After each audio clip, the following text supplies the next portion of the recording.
I was 10, 11, 12, I don't remember, line for the movies. And there were guys in line in front of us, like 3 or 4 people in front of us holding hands. And my mother pulled me to her, not my siblings, just me. And looked at my father and said, they're weird, which just made me look at those guys. And I went, oh, now I get it. I'm weird. They're weird.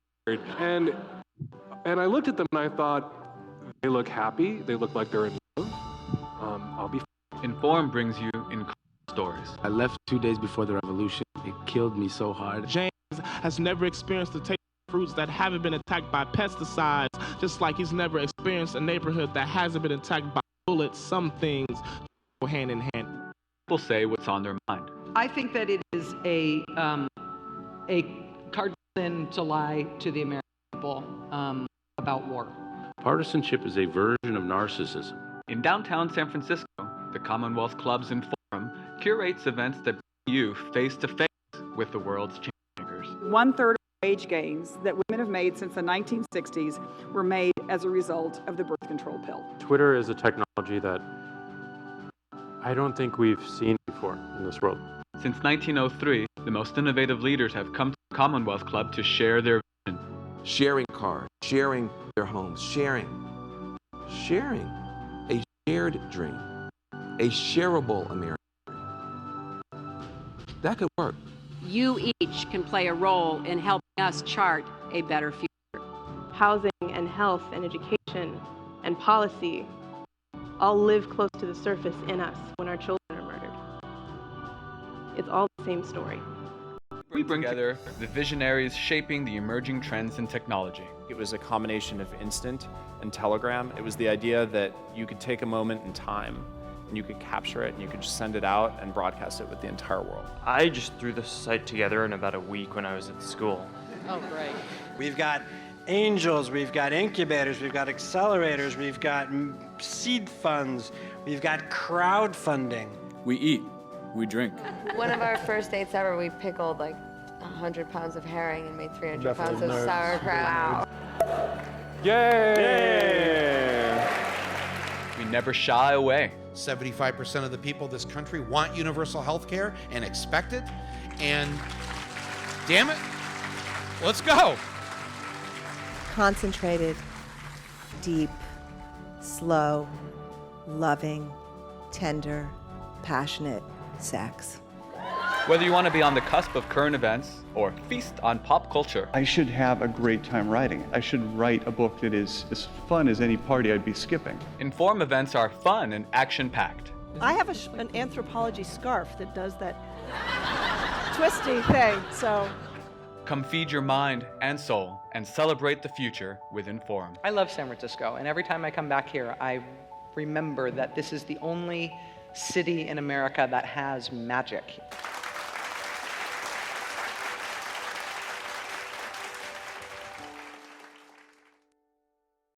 Hi everyone, I'm Crystal Contreras and I'm the director of Inform. Welcome to today's program with Raphael Bob Waxberg. He's the creator of Netflix's BoJack Horseman and author of the book, Someone Who Will Love You in All Your Damaged Glory. This conversation is moderated by entertainment writer Ariane Lang. If you'd like to ask either of them a question during this program, you can do that in either the comment or chat section of the live stream that you're watching. The Commonwealth Club has temporarily suspended in-person events, but to keep you informed during this pandemic, we're going full speed ahead with the full slate of live online programs. Most of these conversations are currently free to the public, so we do ask that you consider donating to help us continue our work. You can visit us at commonwealthclub.org/online to learn more, and you can also text the word donate to 415-329-4231 during this program. Now please, join me in welcoming Ariane Lang and Raphael Bob Waxberg to Inform.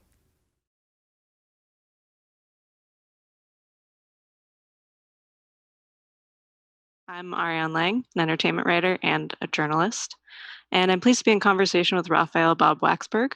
He is the creator of the animated comedy series BoJack Horseman and author of the book Someone Who Will Love You in All Your Damaged Glory. In it, he shares a collection of short stories about the best and worst parts of love. If you'd like to ask him a question, please ask it in the chat, or if you're watching on YouTube, or in the comments if you're watching on Facebook. Thank you for joining us today, Raphael. Thank you. What a treat. Here we are. What a joy to be here in Northern California together. Yes, indeed. So the first question I wanted to ask is, I saw that you are blurbed on the book by both of your grandmothers. And I was wondering if those are real quotes from your real grandmothers. Yes. You think I made up my grandmothers to sell books? I think you could easily. How cynical do you think I am? Yeah, no, these are my only two grandmothers, Shirley Bob and Florence Waxburg. They were two of the first people who read this book. And in their own unbiased opinions, they loved it. And they were, I was nervous that we weren't going to get any blurbs. So I asked the publisher, you think I should ask my grandmothers? Maybe they would do it. He was like, sure, I guess you could ask them. So they wrote me some lovely blurbs. And then luckily other people also read the book and also liked it. But if you are watching or listening to this and you are wondering what book would Florence Waxburg and or Shirley Bob recommend, I can say with 100% certainty they would recommend Someone Who Will Love You in All Your Damaged Glory by their grandson, Raphael Bob Waxburg. How much material did they give you to work with? You mean over the course of my life? No, the blurb. Oh, the blurb. They gave me blurbs. They gave me Just full the blurb. blurbs. Yeah, well, I mean, they said other things too over the phone, but the blurb it's a specific thing. I didn't excerpt it from a longer conversation. I said, I want you to send me a blurb length appraisal of my book, please. And then we did abridge them slightly for the paperback edition, just so we could squeeze in a little more. But if you get the hardcover book, you can get the full blurbs. Another blurb that I noticed is that Kelly Link said to give this to people as a spiteful gift. And I was wondering what your take on that was. Look, you can give it as any kind of gift you want. I just want you to buy my book. When I first sold this book to Knopf, the idea was I was going to write a book full of love stories. And the original plan was that it was going to come out right around Valentine's Day and that people could give it to their sweeties as a Valentine's Day present, which now that I'm saying it is like, do people buy Valentine's Day presents? I'm not sure. I can't remember the last time I bought a book for someone for Valentine's Day, but maybe if they're book lovers, then why not? But anyway, I ended up missing like 4 deadlines in writing the book, so it came out in the summer. But I think it's for the best because the stories I wrote aren't exactly the kinds of stories you might want to give to someone romantically. Like they're love stories, but they're very cynical love stories. I think some are maybe more hopeful than others, but they're a little spicy. They're not just he loved her and she loved him and she loved her and they all lived happily ever after. They're a little more complicated. I was on I did a panel last summer of romance writers, which I guess was maybe the genre you would put my book in, but it was all it was all women who write romance novels. And it was great. I was really excited to be there, and I learned a lot about romance fiction. And one of the questions is, what makes a story a romance? And one of the most confident answers was like, well, it has to have a happy ending. And I thought, oh, I'm on the wrong panel. Because I don't belong to this genre, because many of these stories don't necessarily have happy endings. Or endings, even. Yeah. Although I wish I asked when I was on that panel, does a happy ending have to be the couple got together or stayed together? Like sometimes there's the happiness of leaving a relationship or of getting over a relationship or of, thinking back and being grateful for the times you had in a relationship. I don't know if happiness is necessarily the music swells and you lean in for a kiss and there we are. And it's, it's all roses and daffodils forever. Are we allowed just to say something about the ending of BoJack Horseman? It feels like enough time has passed, right? Hey, I'm not gonna. You're not the spoiler police here. Not my job. How specific are you gonna get about the ending of BoJack Horseman? I mean, I was just gonna say the ending of BoJack Horseman also feels like a separation that maybe is the happy, bittersweet ending. I think that is a fair assessment. Yeah, I feel like the ending of BoJack Horseman definitely feels like it's a period at the end of the sentence, and there's some closure in that, although not necessarily contentment. On that note, Up and Comers, one of the stories from your book, is about a band of mostly bisexual musicians who develop superpowers, and they have substance abuse issues. And the end of the story is pretty hopeful and also about death in a way. I'd say it's more about life, the ending of the story. Well, I was gonna say, so the ending is saying sort of death is inevitable no matter what choices you make, so you might as well make brave choices or good choices. Mm-hmm. And this reminded me of BoJack as well. Well, hold on. I feel like you're skipping an important part of the ending. If we're going to talk about the end of Up and Comers, is that it starts by saying, yes, death, when death happens, it's going to happen and it's terrifying and overwhelming. And you can face death cowardly or you can face death bravely, but either way, you're going to die. Yes. But the next part is you could say the same thing about life, that life is terrifying and overwhelming. And when you're faced with life, you can choose to be cowardly or you can be brave, but either way, you're going to live. So you might as well be brave. So it's a little more, it's not just, we're all going to die, so might as well just do whatever, you know? I'm sorry. Yes, you're right. But I do feel like that's a theme in your work, is you're sort of life affirming by death affirming or something. I feel like I'm a very cynical optimist or a very optimistic cynic. I don't know what it is, but I do feel like I take comfort and hope in some very dark places, or I think that I am a realist and I have low expectations for society and other people and also myself. But I find within those low expectations, I believe we can surprise each other. And so I am not somebody who believes that things are hopeless and that nothing can be changed. But I also don't believe that things are great and nothing should be changed. You know, I believe that we have a lot of changes we need to make. And the only way to make them is to see the world for how it is, all the darkness and sadness and difficulty of it, but then also believe that there are things we can do to make the world a little better and to make life for the people in our lives and for ourselves a little better. And I think that you can't, if you don't have that belief, it's not going to happen. But I think also if you don't have a realistic sense of what the challenges are and what the situation you're currently in is, that's also not going to happen. So I've determined my outlook is the best for me anyway. So on that note, what is it like being on book tour right now in the middle of a pandemic and nationwide protests against violence against Black people? There's a lot to unpack there. Because I'd say me being on a book tour is like the least interesting part of that. Yes. Like the book tour is like, yeah, I'm having conversations like this virtually and in my house in Santa Monica. And I'm talking to people. It's not quite as much fun as the in-person book tour that I did when the original copy of my book came out. Now I'm doing this tour around the paperback copy.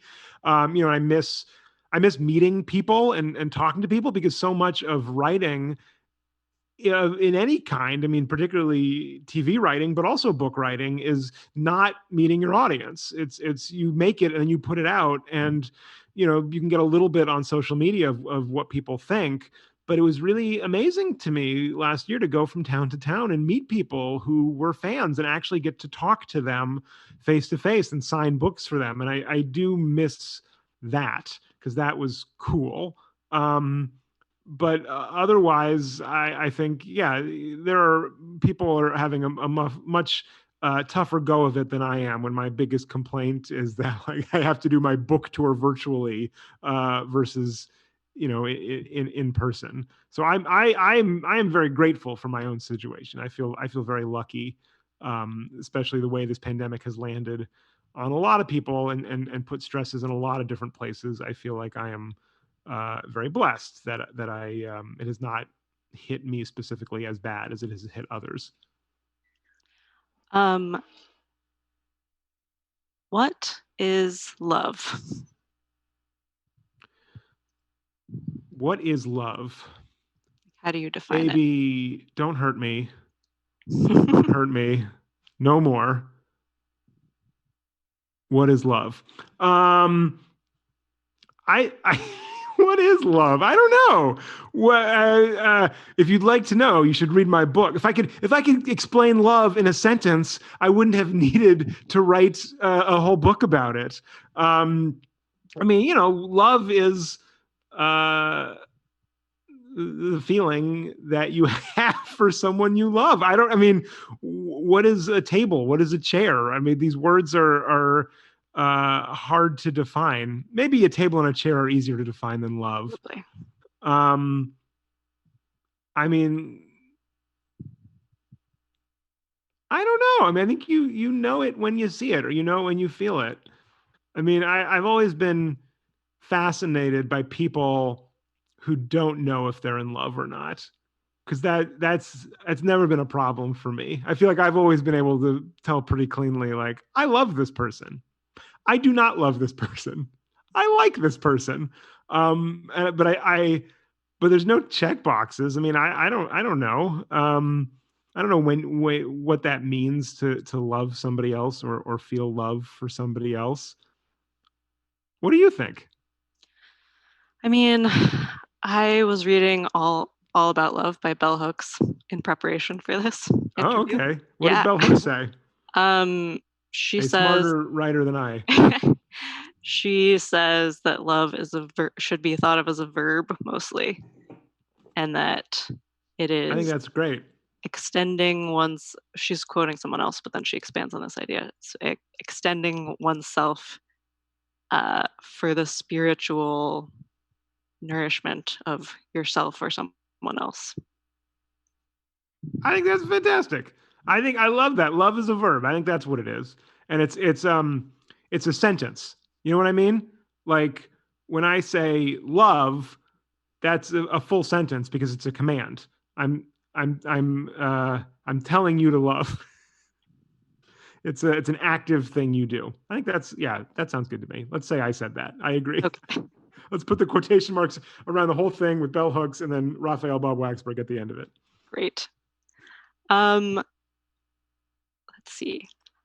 I'm interested in what got you interested in the missed connections genre. You have a story in here that was originally published on Craigslist as a missed connections ad. Yeah, well, I think the missed connections post on Craigslist is a delightful genre of literature, and I remember, when I was, I guess I don't do it anymore, but I used to go and just look at the missed connections and see what people wrote and the ways in which people would describe seeing someone from across the bar and feeling like there was a moment and that other person also must have recognized that moment because it felt so true. And me as the reader going, I don't know, but maybe, I don't know. I don't know if that other person experienced that as well. That's really interesting. And so, yeah, I was living in New York at the time, and I'm as a writer, I'm really fascinated in forms and structures and how can I tell a story using this structure as a narrative device? And so the idea of posting something anonymously, because that's how you post things on Craigslist, posting an anonymous misconnection and telling a story that way and just putting it out into the world was really fun for me. And that's something that I enjoy doing from time to time. I'm just creating a little, like a Twitter account or a post or just something, and just like putting it out into the world and seeing if it catches anything. And usually it doesn't. I mean, usually, like, I don't know if anyone found it or not, or like, oh, this, maybe someone got some enjoyment out of this. It's like putting a message in a bottle and throwing it into the ocean, and you'll never know if anyone saw that or not. I think there's something kind of beautiful and fun about that. But this misconnection piece I posted got a little bit of traction. People really liked it and were blogging about it, and it became this thing of this mystery of like who wrote this thing. And then it was just me. So it was a little disappointing, but it was really fun. I really enjoyed the challenge of like, yeah, what could I write for this thing that would fit the format of this thing, but gradually reveal itself to be a work of fiction. Also, I feel like it's very thematically in keeping with so many misconnections ads. I feel like they're all by men, the ones that are like, I saw you from 20 feet away and we made eye contact and I think I'm in love with you. Yeah. Well, better that than going up and bothering those women, right? Like, that's actually, if you feel that way, good, hold on to it, post a misconnection, because then if she felt it too, she'll find you. You don't need to like act on that in the moment and make her take her headphones out and like chat her up. That, like, we should be encouraging that behavior. That's good, I think. Encouraging misconnections. Maybe you're right. All of the not all misconnections now, but many are about people's beautiful eyes because everyone is wearing a mask. Oh, really? I gotta get back on the boards. That's really interesting. Yeah. I'm a connoisseur.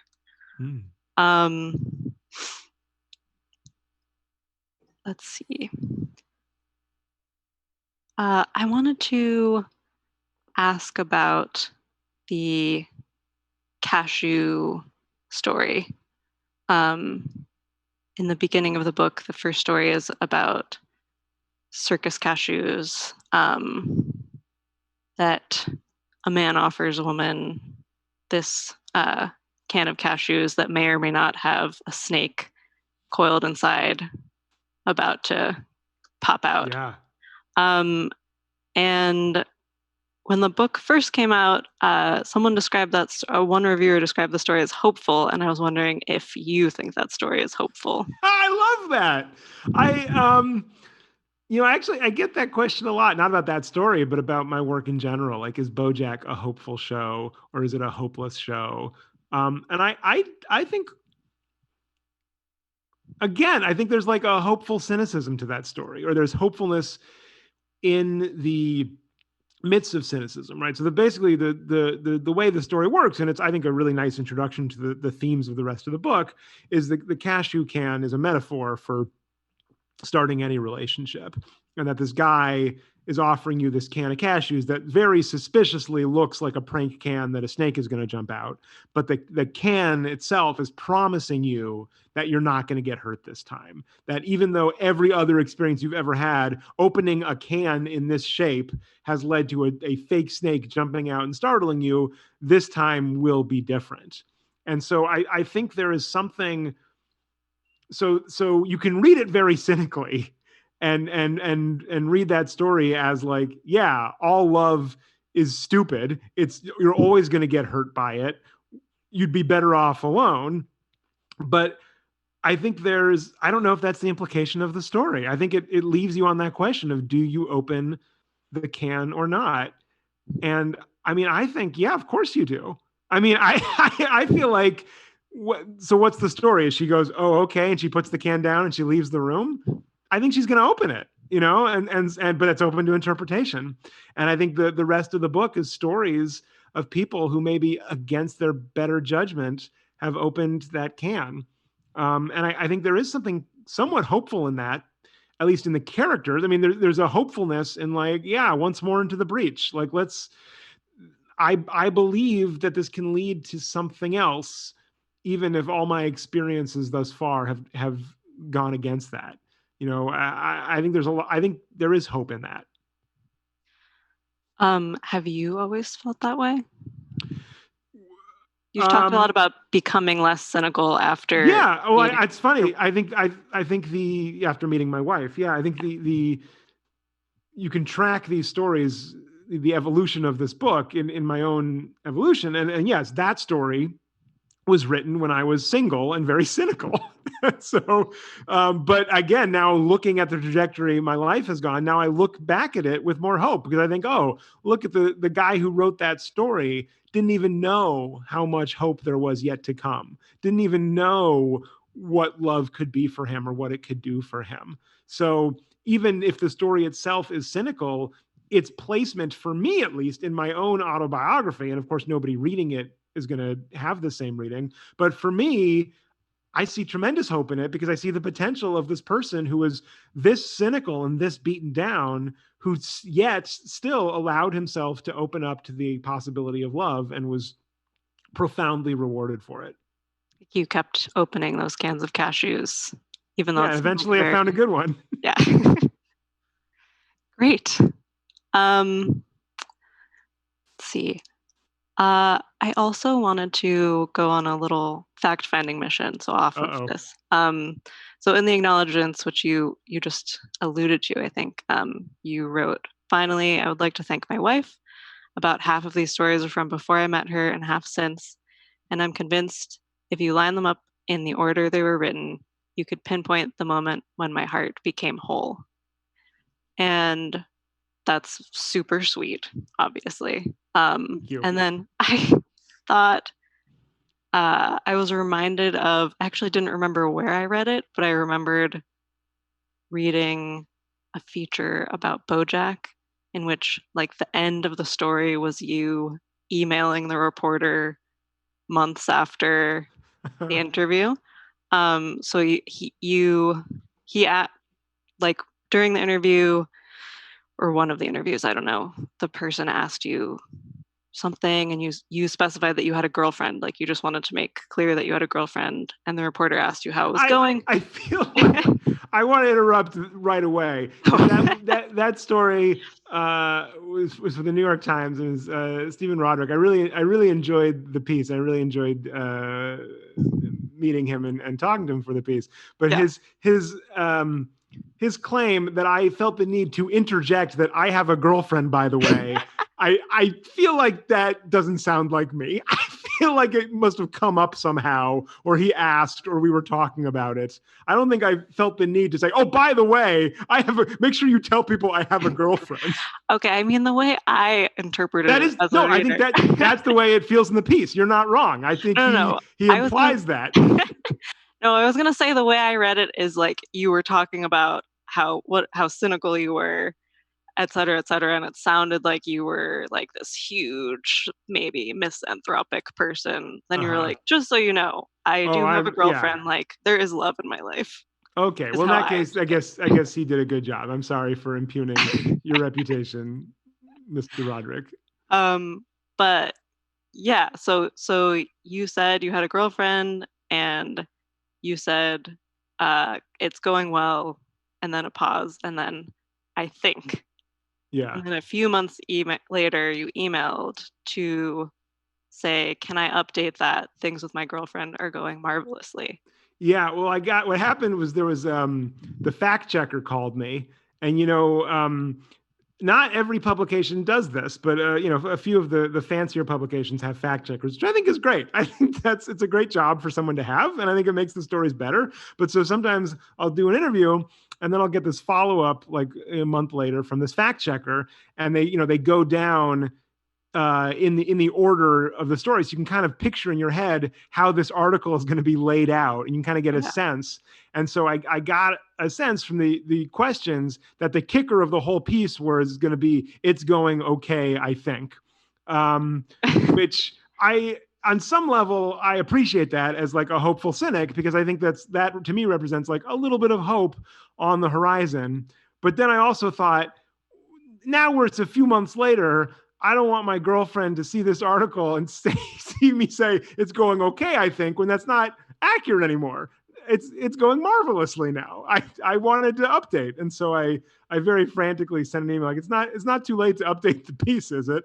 And he said, I'll see what I can do. So I'm glad that got in. And now I would even another update. It's going better than marvelously because we're married. So I was wondering if the time between that interview and the time that you sent that follow-up email, is that the moment? That's the moment. Yeah, I'd say it probably is. You found it. You found the moment. Good fact finding. Yeah. Thank you. Documented in the New York Times. How about Documented in that? the New York Times. That's beautiful.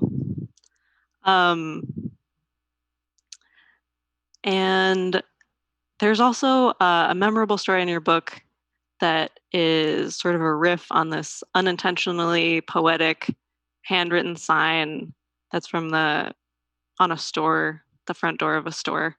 And it says, "We will be close on Friday, 18 July. And I was wondering about the origin story of that story. When did you see that sign? That was the sign I was walking home from what? What was I walking home from? I was in LA. I think I'd gone to like a picnic with a bunch of friends. Or no, I think it was, this is not at all relevant, but I think I remember the night. And it was an ex-girlfriend of mine and I were like hanging out like as friends. Just, which I guess, I don't know, because we can be friends. It's fine. And so she had a bunch of friends and she's like, why don't you come hang out with us? So it was mostly people I didn't know. But I could walk there from my apartment. And that was like, that was the squeaker for me. I was like, all right, that'll be a nice walk. I like to walk when I can. So I walked there and then I walked home and, I saw this sign that said, "We will be close on Friday, 18 July. And, maybe it was because I had just been at this picnic with my ex-girlfriend that felt like it had some emotional resonance for me. So I took a picture of it and I went home and I immediately wrote this piece inspired by the sign, we will be close on Friday, 18 July. Sorry for any inconvenience. Sorry for any inconvenience. Yes, that was the other part of the sign. So where was it? Was in? It was in a storefront. It was just something. Just in LA. It was in LA. It was maybe, I don't know, it was a restaurant or a store or it was something. And I want to be careful when I talk about that story and my intentions behind that story, because I don't want to feel like I'm making fun of the sign for having poor English. It's not about like, haha, look at these idiots who don't know how to write good. I am a fancy writer. I know it should be closed. I speak one language, English.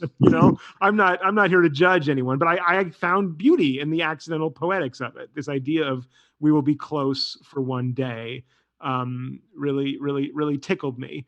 So I wrote this story, which I think is very romantic and is not about, ha ha, look at this misspelled sign. It's romantic. I read it as like the wonders of the night. Like how wonderful that I should find this sign that suddenly has some meaning for me. Yes, this accidental poetry.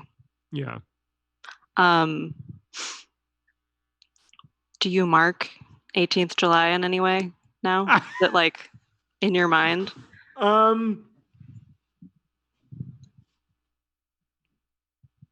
I feel like I might be wrong about this, but I feel like there was. No, I'm definitely wrong about that. I was going to say, I think there was a BoJack season that came out on 18 July, but I think that can't be right because it wouldn't have been a Friday any year since that actual Friday. So I don't know, but I feel like I notice it when it happens. I guess it's coming up. I guess it's coming up in a few weeks. I should do something for it. You're right. I hadn't thought about that. I wanted to ask if there are any other books that you want to recommend that you're reading right now. Oh, sure. Well, there's one book that I love that I actually discovered because I was at the end of the year. I was looking at like the lists of like the best books of the year, and my book was not on it. But there's this other short story book by Ted Chiang called Exhalation. And I was like, what's that book? That book thinks it's so great, it could be on this list. So I bought it and I read it. And I was like, oh yeah, this book's really good. This is a really good book of short stories. So I loved that. Really beautifully crafted short stories that were kind of double as interesting, fun logic puzzles while also being very emotional. And beautiful characters. The book I'm reading right now that I'm really enjoying is called Friday Black. It's another book of short stories. And a similar thing, I discovered it because someone else was comparing it to my book. So I'm saying, like, if you like this book, you should also read that. And it's like, well, I liked my book. Maybe I should also read that. And it's great. I would recommend that as well. Are they like your book? I see the connection there. There's a kind of a magical realism and kind of a cynical sentimentality that I think pervades Friday Black that I would say is similar in some ways. They're obviously very different in other ways. But if you liked my book, I would recommend buying both of those books of short stories. I'm also wondering if you are just generally feeling hopeful right now about the state of the world, or Oh God. Yes, I am. I mean, I think it's not going to surprise you based on the rest of our conversation. I'm very cynical, but I do have hope. I think that there are conversations that are happening now that are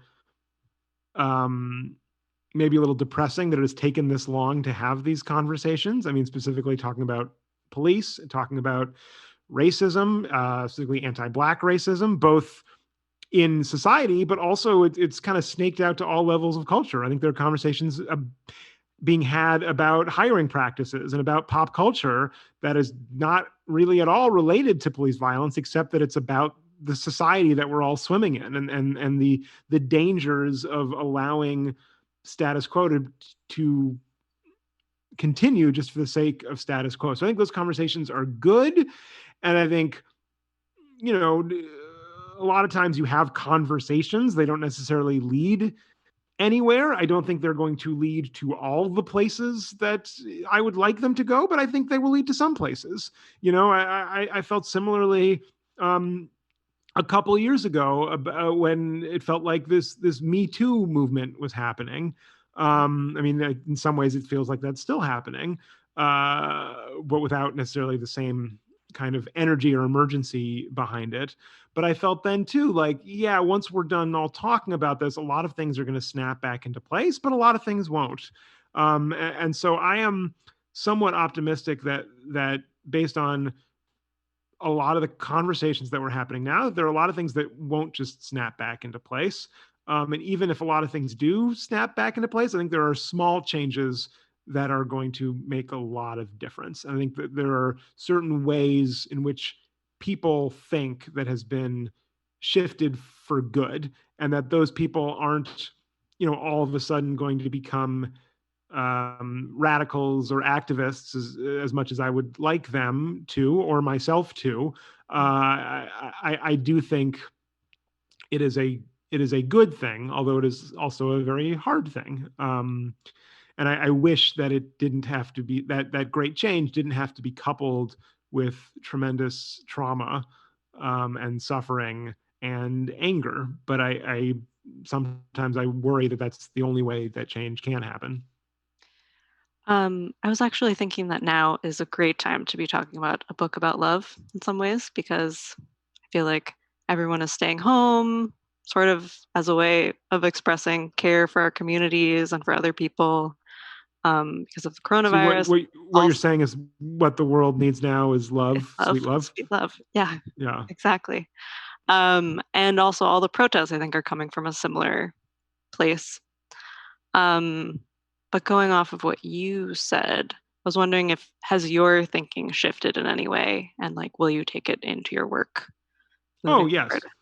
Yeah. I mean, I don't know if I can point to these last 2 weeks or 3 weeks, 4 weeks, however much you want to define this moment, and specifically say, here are the boxes I am checking, here are the changes that have happened. But I think it is built on the movement that I've done before and the thinking that I've done before.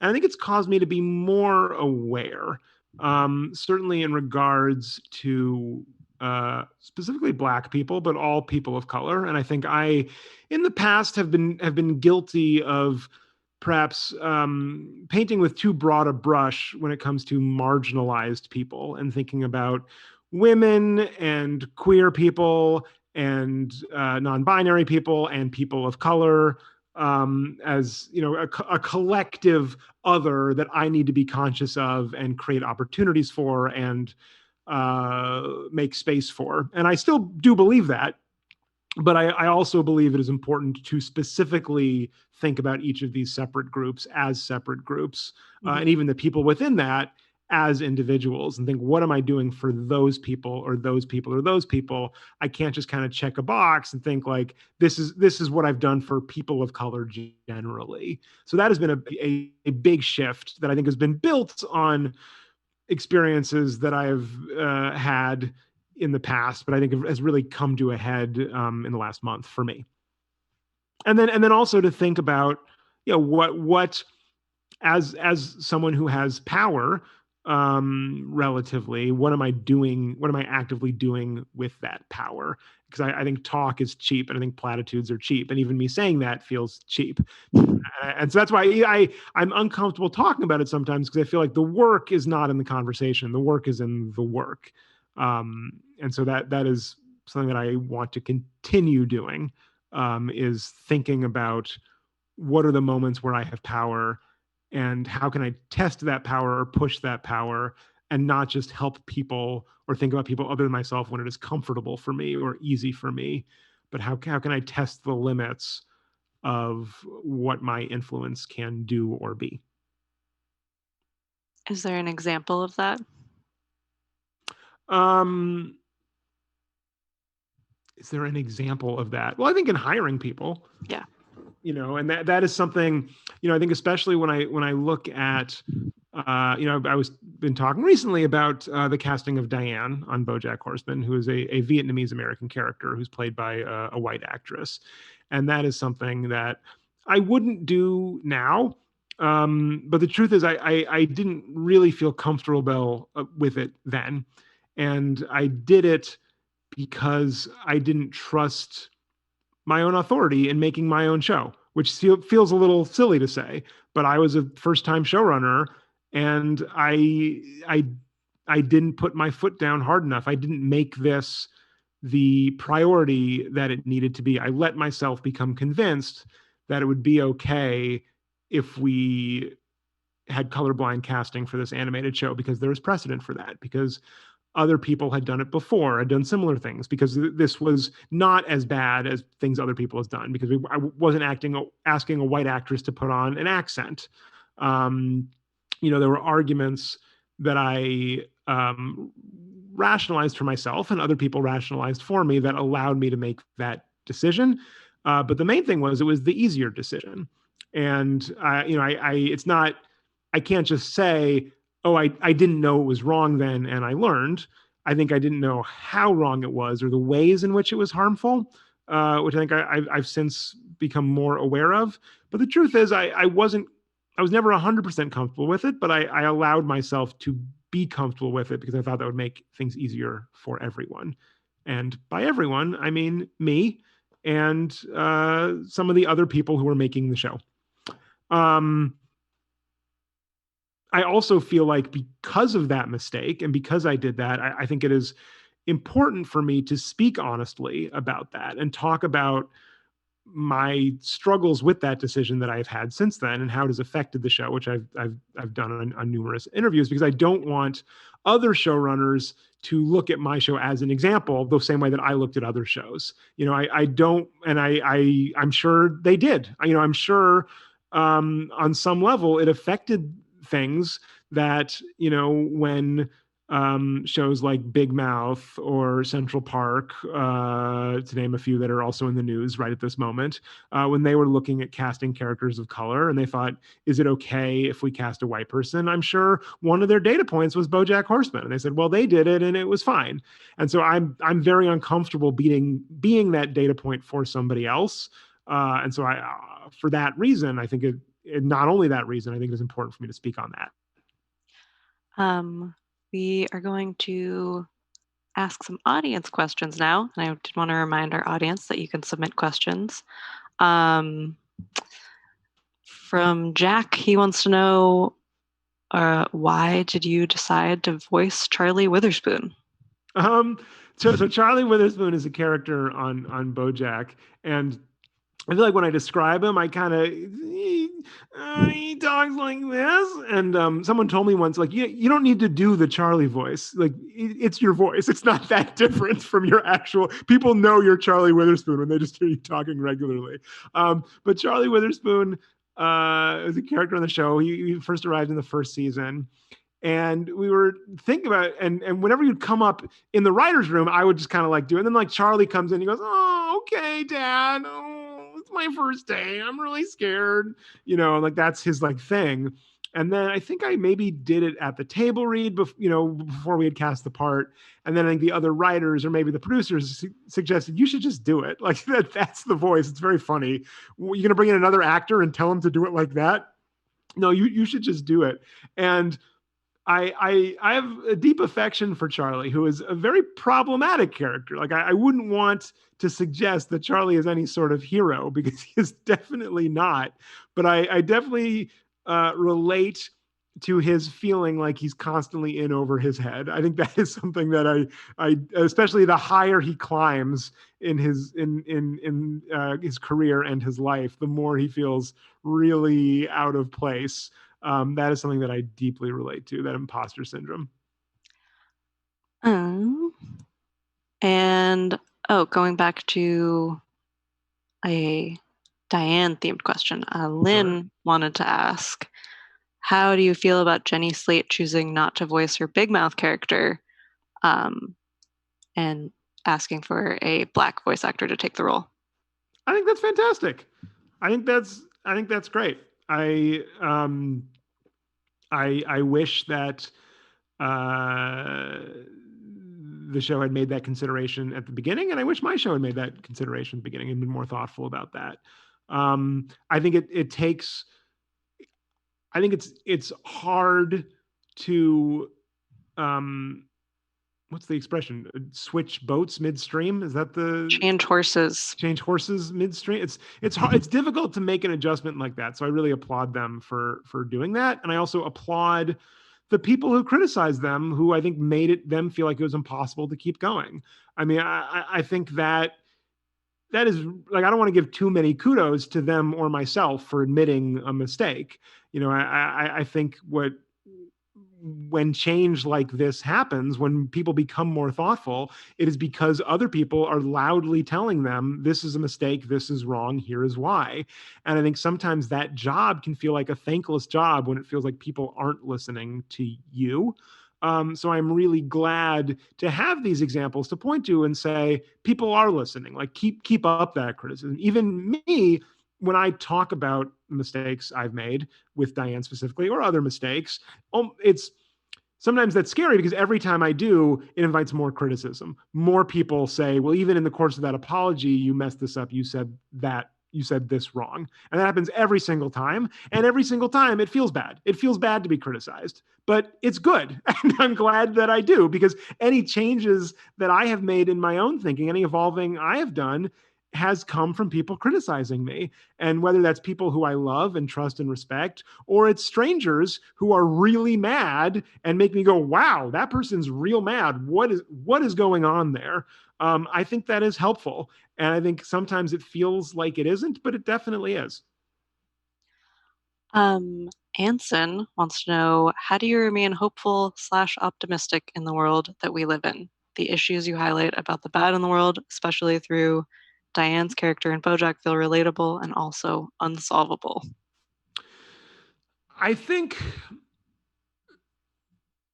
I think it's easier to be hopeful when you adjust your expectations. I'll say that.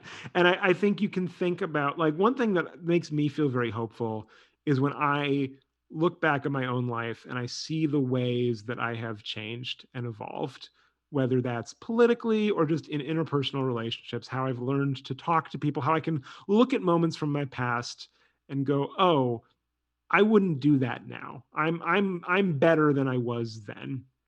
And there are ways in which I haven't changed, and there are ways in which I get frustrated with myself for making the same mistakes now that I would have made a year ago or 10 years ago. But I do see change in me, and that gives me hope, because if I can change, then I believe other people can change. And so I don't necessarily know if large systems or institutions can or will change in our lifetime, but I think we can chip away at stuff. I think, like, even just looking at this last month, I think a lot of things have been happening locally, right? That maybe, we can't expect to happen on a national or even statewide level. But as far as, like, cities defunding their own police units and reforming them and thinking critically about them,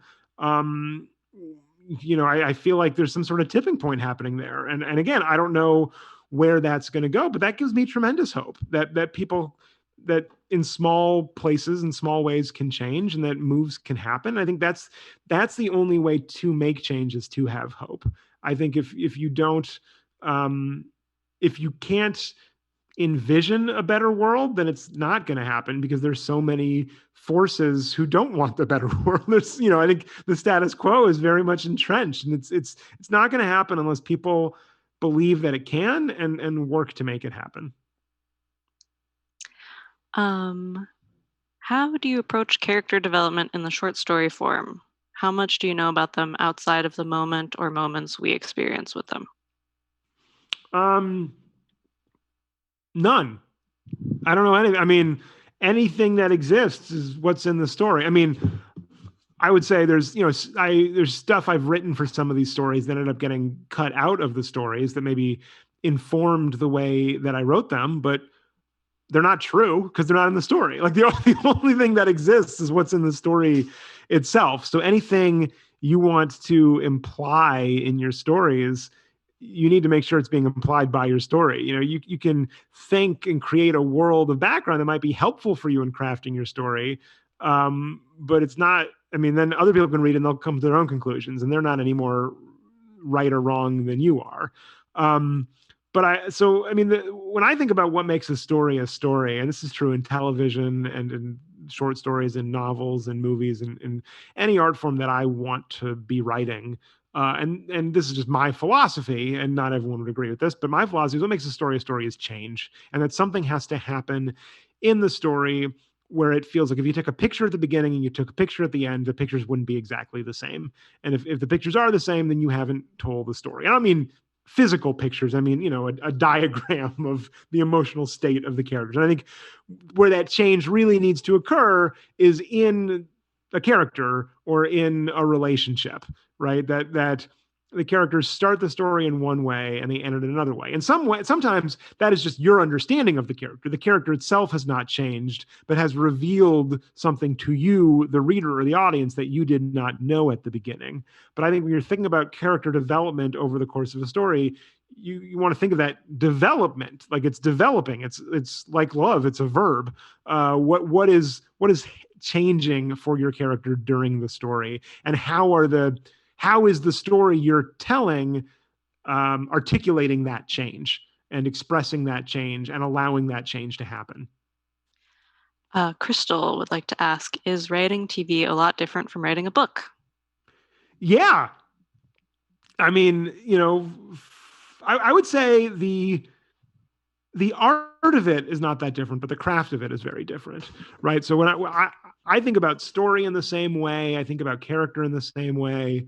The way in which I write is very similar. I usually start with dialogue and kind of build out from there. I start with a voice. A lot of these stories are told in first person or even second person or third person, but have very specific, distinct voice. And that's kind of my way into the story, and then I figure out, okay, what is this voice telling us? What is the story that's actually happening? But obviously, in a book, I'm writing it by myself, and in TV, I'm writing it with a whole room full of writers, and we're talking about this stuff, and we're bouncing ideas off each other, and we're collaborating. And then I'm also collaborating with the actors and the artists and the directors, and it goes through so much cumulatively. It becomes such a group project in a way that a book isn't quite. Although a lot of people help me with this book, so that in some ways was also a group project. Ellen asks, do you have a favorite season of BoJack Horseman? No. It's funny because I feel like when I get asked questions like that, like what's your favorite season? What's your favorite story in this book? I feel like, they're my children and I couldn't possibly pick a favorite, but they're not children. They don't care. They don't have feelings. Like what? I could just pick any season, and the other seasons wouldn't be offended. I guess maybe I'm afraid that if I say one season is my favorite, then fans of the show who have different favorites will feel like they're wrong, or will feel like I don't get, or I'm wrong, or that I don't understand my own show. I really don't have a favorite. I mean, there are certain things that I like better about some seasons versus other seasons, but I had certain seasons were maybe smoother or easier to write or work on than others. But when you look at the end result, no, I couldn't tell you, what a favorite of mine is. Lots of parents do have favorite children, so.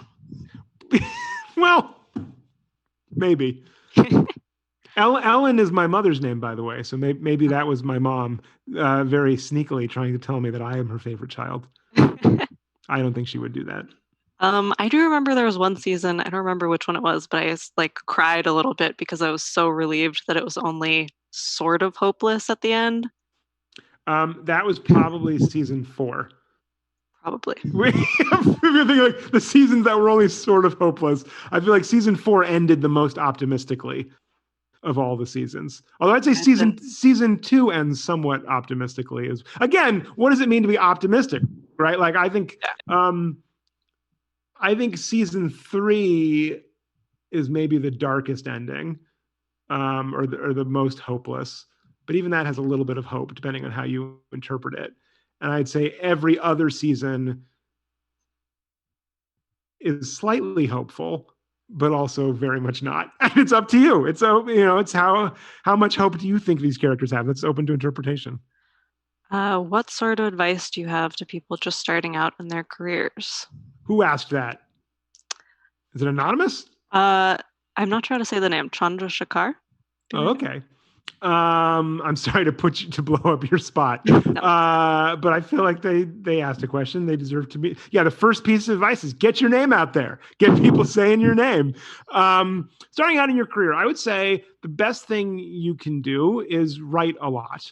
I think there are a lot of people who I have known who've specifically in the TV industry who've moved to LA and tried to enter this business and gotten really good at getting jobs and schmoozing, and spent a lot of time making connections and did not spend as much time honing their craft and writing scripts and developing material. So then they were in a position where they had a lot of people who were excited to read their scripts and give them opportunities, but they didn't have the scripts. They weren't there yet. They didn't, they weren't confident in their own writing to share with people, or their writing just wasn't quite good enough. So I think the main thing you should be doing when you're starting is writing a lot. Ask your friends, your peers for feedback. Take their feedback. Don't just ignore it. If something is not being communicated to them, that's a sign. Even if they don't get it, what are you doing to make sure that they get it?